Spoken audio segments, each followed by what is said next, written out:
Hello trainees. आज हम जावा script का क्लास 10th देखेंगे, क्लास नंबर 10वां। इसमें हमारा जो मेन टॉपिक है आज का है वो है फंक्शंस, है ना। फंक्शंस जैसे कि वीबीए में भी आप फंक्शंस देख चुके हो, तो फंक्शन के अंदर आपकी स्क्रीन में जो दिख रहा है वो सारा चीज़ आज अब कवर करेंगे। सबसे पहले समझेंगे कि फंक्शन क्या होता है, फिर देखेंगे कि फंक्शन और प्रोसीजर के बीच डिफरेंस क्या होता है, फिर सी नंबर में ये देखेंगे कि फंक्शन को जो कितने भागों में डिफाइन किया गया या बांटा जा सकता है। फिर देखेंगे कि टाइप ऑफ फंक्शन क्या है जावा स्क्रिप्ट में। उसके बाद देखेंगे कि फंक्शन को जब डिफाइन करते हैं तो उसमें क्या क्या चीज़ों की आवश्यकता होती है, क्या क्या चीज़ें होती है। उसके बाद ई पॉइंट में हम देखेंगे कि फंक्शन को डिफाइन करने का सिंटेक्स क्या होता है। उसके बाद फंक्शन जो अभी तक जितना पढ़े उसका एक एग्जांपल देके हम ऊपर में जितना भी टॉपिक पढ़े उसको समझने की कोशिश करेंगे एग्जांपल से, ठीक है। और लास्ट में हम एक और चीज़ देखेंगे, रिकर्सिव फंक्शन क्या होता है ना, रिकर्सिव फंक्शन। तो सबसे पहले हम लोग स्टार्ट करते हैं फंक्शन क्या है, ठीक है। तो फंक्शन क्या होता है आप लोग जान ही रहे हो, वीबीए में भी पढ़ा चुका हूँ कि फंक्शन क्या है। जावा स्क्रिप्ट कोड के ऐसे ब्लॉक्स हैं जो किसी विशेष कार्य को करते हैं और प्रायः कोई मान लौटाते हैं, ठीक है। वो होते हैं आपके फंक्शंस। मतलब कि फंक्शन जावा स्क्रिप्ट में फंडामेंटल ब्लॉक्स बनाने में प्रयोग किया जाता है, ठीक है।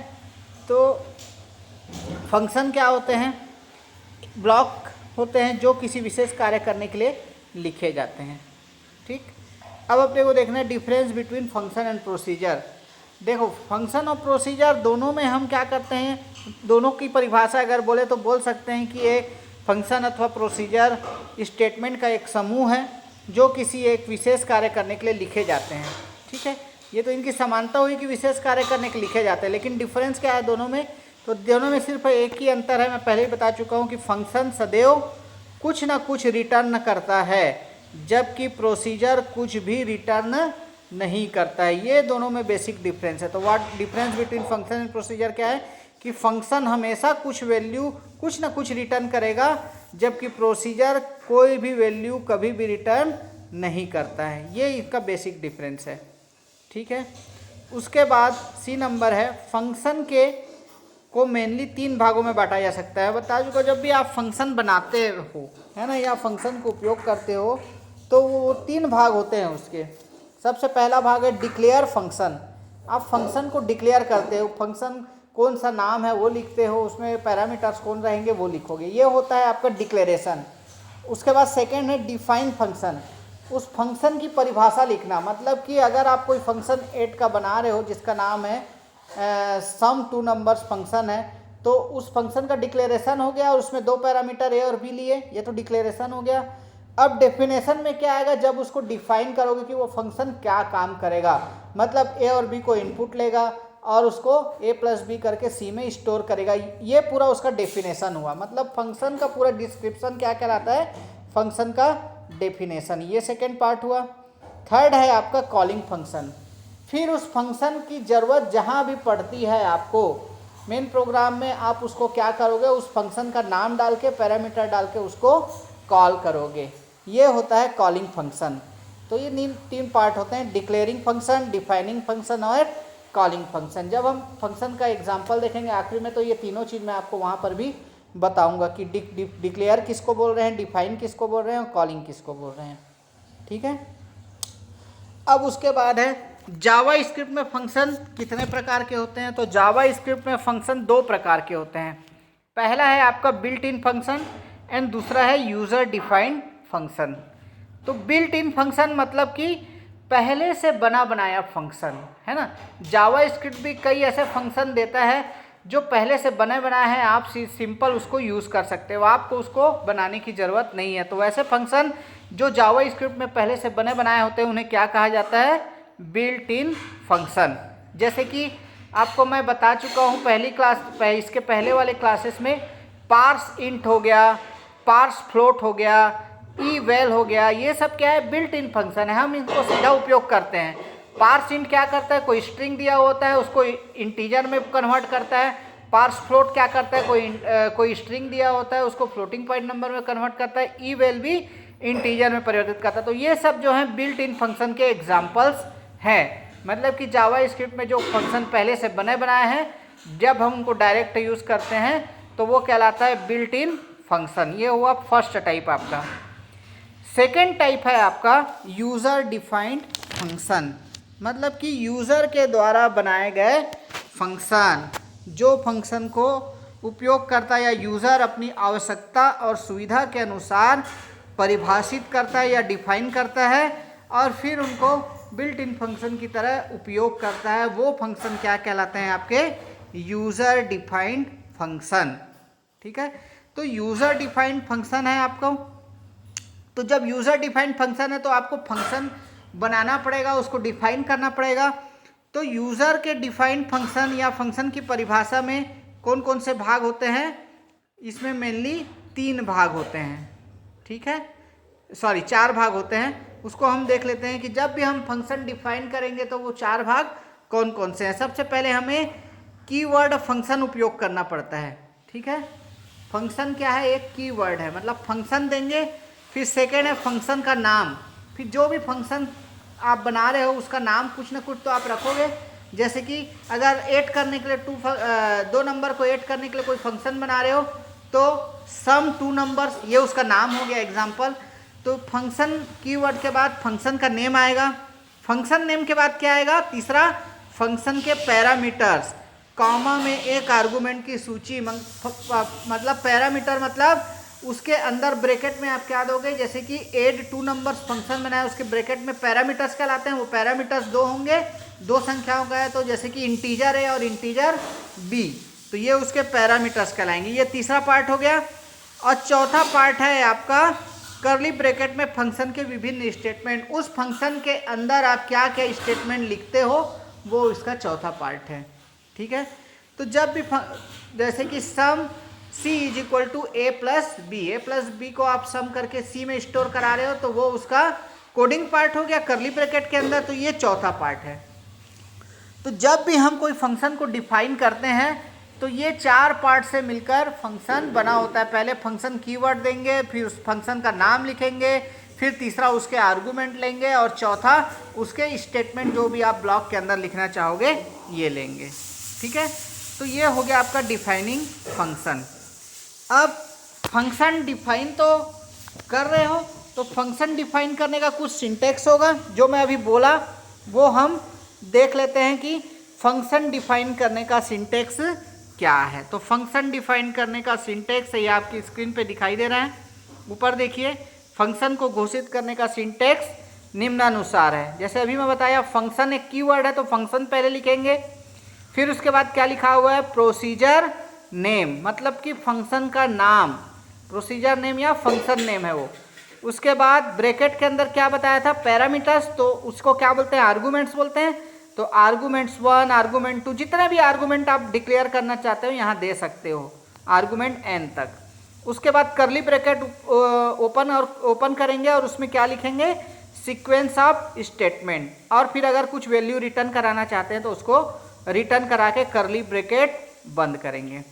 तो ये होता है किसी भी फंक्शन को घोषित करने का या डिफाइन करने का सिंटेक्स। ठीक है, जो अभी मैं आपको डिस्क्राइब किया वही चीज़ इस सिंटेक्स में लिखा हुआ है। फंक्शन, फिर प्रोसीजर नेम, फिर आर्गुमेंट नेम और करली ब्रैकेट के अंदर सीक्वेंस ऑफ स्टेटमेंट। ठीक है, तो ये फंक्शन डिफाइन करने का सिंटेक्स था।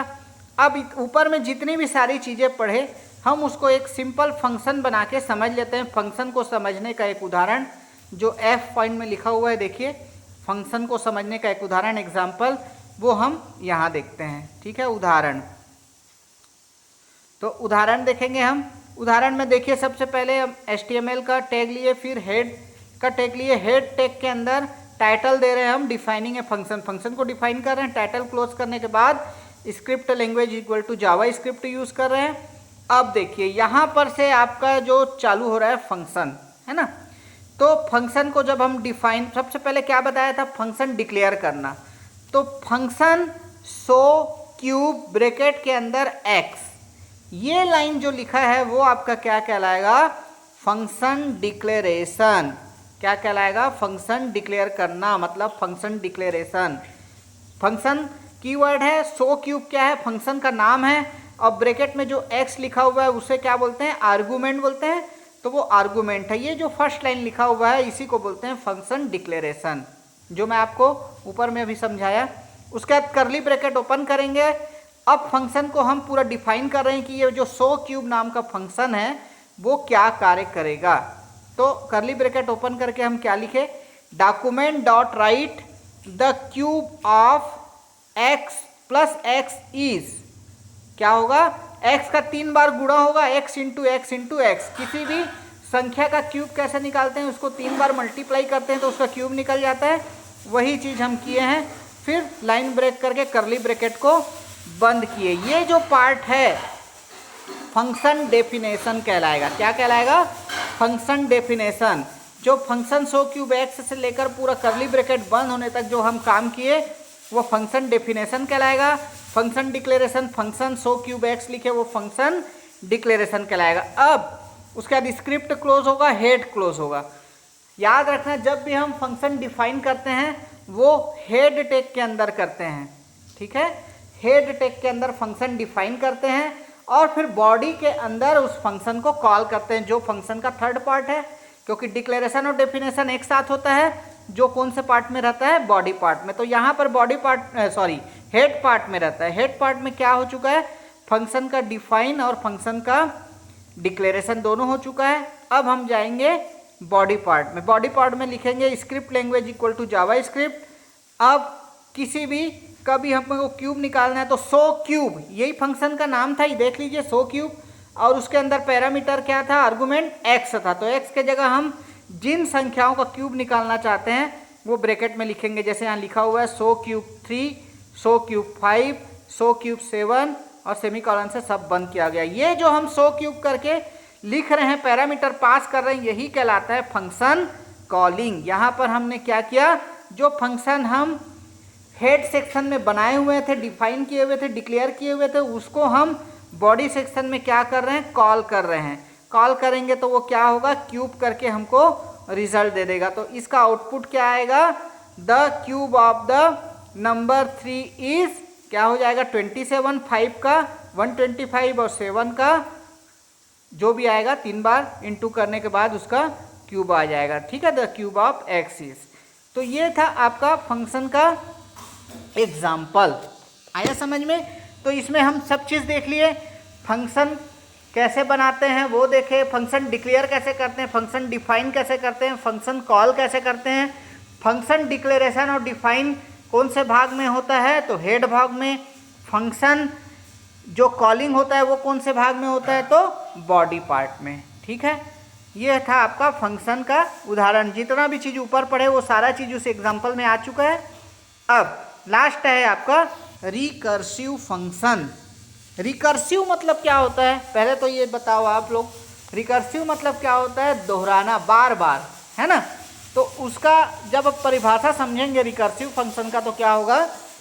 ऐसे फंक्शन जो अपनी परिभाषा में स्वयं को कॉल करते हैं उन्हें रिकर्सिव फंक्शन कहा जाता है, या ऐसे फंक्शन जो अपने डेफिनेशन में स्वयं को कॉल करते हैं उन्हें रिकर्सिव फंक्शन कहा जाता है, ठीक है? रिकर्सिव मतलब अपने आप को ही कॉल करना। वो कैसे होगा? वो एक छोटा सा एग्जाम्पल लिखा हूँ, आपको उसमें समझा देता हूँ कैसे होगा। आप सभी तो फैक्टोरियल निकालना जानते होंगे। जैसे कि फैक्टोरियल 5 क्या होगा? 5 गुणित 4 गुणित 3 गुणित 2 गुणित 1, यही होता है फैक्टोरियल 5। या फिर इसको दूसरे शब्दों में क्या लिख सकते हैं? 5 गुणित फैक्टोरियल 4, क्योंकि फैक्टोरियल 4 को क्या लिखेंगे? 4 गुणित 3 गुणित 2 गुणित 1 और 5 का इंटू कर रहे हैं तो फैक्टोरियल 5 निकल जाएगा। तो कोई भी संख्या का फैक्टोरियल क्या होता है? उस संख्या इंटू फैक्टोरियल उस संख्या के नंबर 1 माइनस करते हैं। मतलब कि फैक्टोरियल 5 का फैक्टोरियल निकालना रहेगा तो कैसे निकालेंगे? 5 इंटू फैक्टोरियल 4, ठीक है? 5 इंटू फैक्टोरियल 4, ये होगा आपका। अब इसमें मैं एग्जांपल लिखा हुआ हूँ, फंक्शन फैक्टोरियल नंब अब if num1 greater than 1 return num into factorial num minus 1 else return num।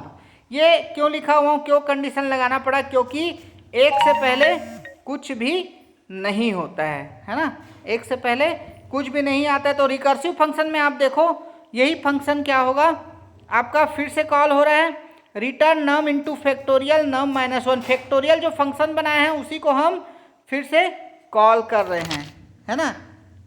तो यही कहलाता है आपका रिकर्सिव फंक्शन। फैक्टोरियल नाम का जो फंक्शन है उसको फिर से कॉल करना ही रिकर्सिव फंक्शन कहलाता है। तो ये था आपका आज का टॉपिक, क्या, फंक्शन, जो जावा स्क्रिप्ट का 10वें नंबर का क्लास था। आगे जो भी टॉपिक रहेगा उसको हम देखेंगे। ठीक है, ओके, थैंक यू।